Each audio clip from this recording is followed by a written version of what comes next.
الحمدللہ رب العالمین والصلاة والسلام علی نبینا محمد وعلی آلہ وصحبہ اجمعین، اما بعد۔ ہم صحیح وراثت کیوں نہیں تقسیم کرتے، اس کے بہت سی وجوہات ہیں، اس کے بارے میں ہم دیکھیں گے، اور کافی لوگوں کے بہانے ہیں اس میں صحیح تقسیم نہ کرنے کے، اور کچھ وجوہات بھی ہیں۔ پہلی وجوہات اگر ہم دیکھیں تو وہ یہی ہے کہ لوگوں کے پاس علم نہیں ہے۔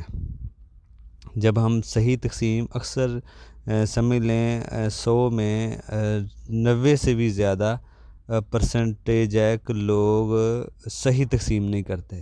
شاید 100 میں 1-2 کوئی ہو نہ ہو کوئی صحیح تقسیم کرتا ہو کتاب و سنت کے مطابق، نہیں تو اکثر لوگ اپنے من مانے طریقے سے کر رہے ہوتے ہیں تقسیم۔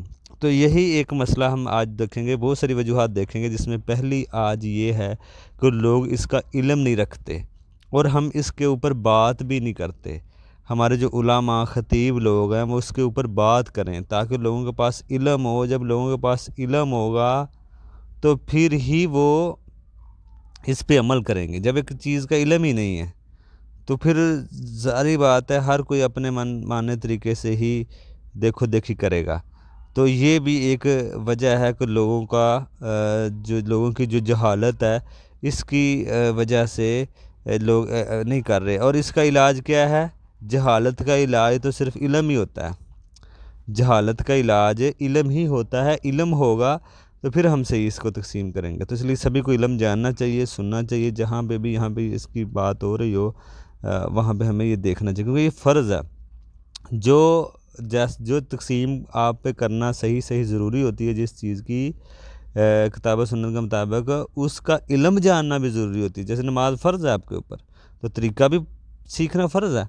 تو وراثت صحیح تقسیم کرنا، جن کے حصے ہیں ان کے حصے ان کے تک دینا آپ کے فرض ہے، وگرنہ یہ ظلم ہوگا۔ تو اس سے گناہ سے بچنے کے لیے اس کا علم جاننا بھی ہم پہ فرض ہے۔ تفصیلی علم تو چلیں علماء مفتیوں کا کام ہے، لیکن جو اس کا بنیادی موٹا علم ہے جس سے انسان ظلم سے بچ سکے، اپنے آپ کو بھی ظلم سے بچا سکے اور کسی کو بھی، تو اس کے لیے پھر اتنا علم جاننا ضروری ہے کہ بندہ اس گناہ سے بچ سکے۔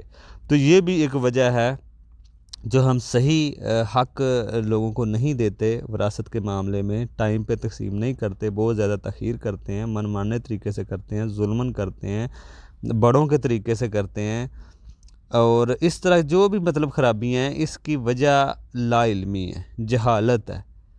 تو اس لیے لوگوں کے پاس علم نہیں ہے، اس وجہ سے پھر لوگ اس طرح کے فیصلے کرتے ہیں، اور مدتوں وراثت تقسیم نہیں ہوتی، پڑی رہتی ہے۔ دادا پردادا کے ٹائم کی وراثت ابھی تک پڑی ہے، تقسیم ہی نہیں کی، جس کی وجہ سے بعد میں پھر اختلافات، جھگڑے، اس طرح کی چیزیں شروع ہو جاتی ہیں۔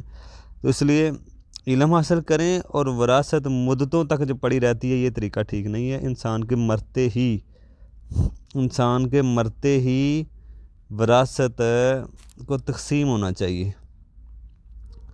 تو اس لیے جو شخص جس کا مال ہے اس کو بھی بلکہ وصیت بھی بنانی چاہیے اس طرح کی کوئی، میرے مرنے کے بعد فوراً مال تقسیم ہو، تاخیر نہ کریں، اور صحیح حصے دیں، سب وارثوں کے حصے دیں۔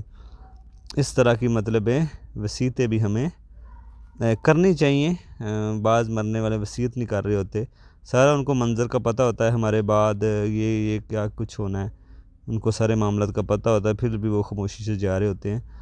تو اس لیے ان کو بھی یہ وصیتیں بنانی چاہیے، بجائے کہ وہ زندگی میں ہی بانٹنا غلط طریقے سے شروع کر دیں۔ ان کو زندگی میں ہی نہیں ایسا کرنا چاہیے، بلکہ زندگی میں دینا تو پھر برابر دیں، وگرنہ پھر وہ وصیت کر کے جائیں تاکہ بعد میں اختلافات، جھگڑے، فتنے، فساد نہ ہوں۔ وہ وصیت یہ کریں کہ ہمارے مرنے کے بعد بیٹیوں کو بھی ملے، یہ نہیں کہ خود ہی بیٹیوں کو محروم کر کے چلے جائیں یا کہہ کے چلے جائیں، یہ نہیں ہے، پھر ان کا حصہ اس معاملے میں ان گنہگار گار ہوں گے مرنے والے۔ وصیت یہ کریں کہ ہمارے مرنے کے بعد ہمارے بچوں کو، بیٹوں کو بھی ملے، سبھی کو، بیٹیوں کو بھی ملے، اور اس میں تاخیر نہ کرنا، اس میں تاخیر نہ کی جائے، اس کو ٹائم پہ تقسیم کی جائے۔ یہ بھی ہمارے ہاں بڑا مسئلہ ہوتا ہے کہ 10 سال وراثت تقسیم نہیں ہوتی، جب کرتے ہیں تو اختلافات ہوتے ہیں، لڑتے ہیں، جھگڑتے ہیں، اور سنت کے مطابق نہیں کرتے۔